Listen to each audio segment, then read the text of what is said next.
Hey everyone, welcome to twinspires.com. Vance, Hanson alongside James Scully. James, Saturday, the International Turf Festival of Racing at Arlington Park. We have three Grade 1s highlighted by the Arlington Million, the 37th running 3-year-olds and up over 1.25 miles on the turf. Supporting stakes include the Beverly D for fillies and mares and the Secretariat for 3-year-olds now at 1 mile. James, international cast in all three races, obviously. Looks like a Chad Brown versus Aidan O'Brien battle in every single one of them. Let's concentrate on the Million. What are your thoughts on the Million?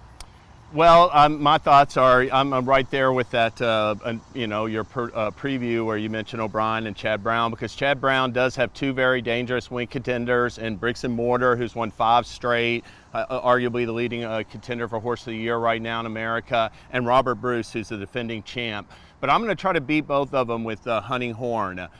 He's a 4-year-old colt for Aidan O'Brien and Coolmore that last year was more of a late runner, mid-pack stalker type.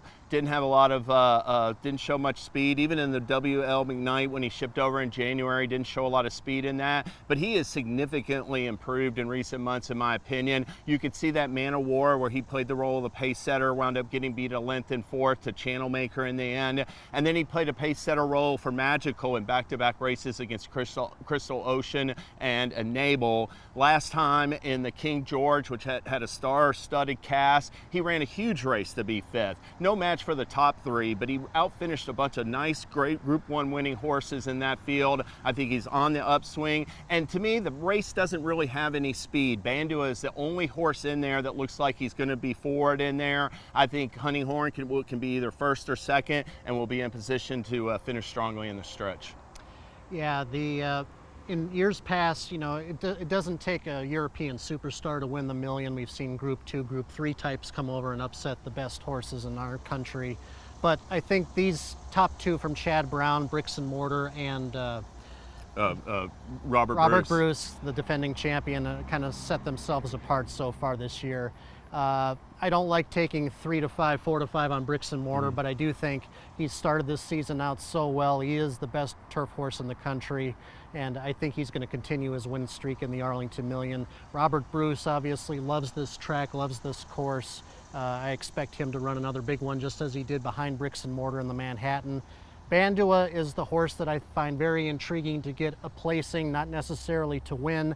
He's improved a lot this year, finishing 2nd in the Fairgrounds Handicap back in February, and then ran a really good 6th in the Manhattan, beating only 4 lengths to Bricks and Mortar and Robert Bruce. While being on the lead, I think he's going to be close to the lead. I don't think he needs to be on it.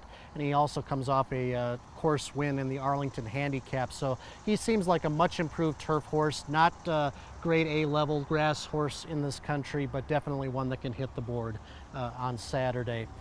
James, do you have any other thoughts or picks on the undercard? Well, the Beverly D, I think we both agree Sister Charlie's going to be, looms as a most likely winner for sure. But I like Rise the Guy. He's 15 to 1 on the morning line in the Secretariat. He's making his stakes debut. It's a grade 1 race, but 3 of the 9 in there are making their graded debut. Another 3 made their graded debut in the American Derby. I think Rise the Guy's really coming in on the improve. I loved his recent allowance win on the closing day at Churchill Downs, and I think he can post a minor upset for Ian Wilkes in the Secretariat Stakes.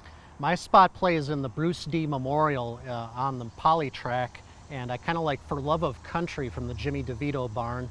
He's run well in the slop before and on the turf, which kind of indicates a possible liking for the synthetic surface. And I also think he's best at 1 turn, which he's kind of cutting back to. So at 15 and 1 in the morning line, I think he's worth a look.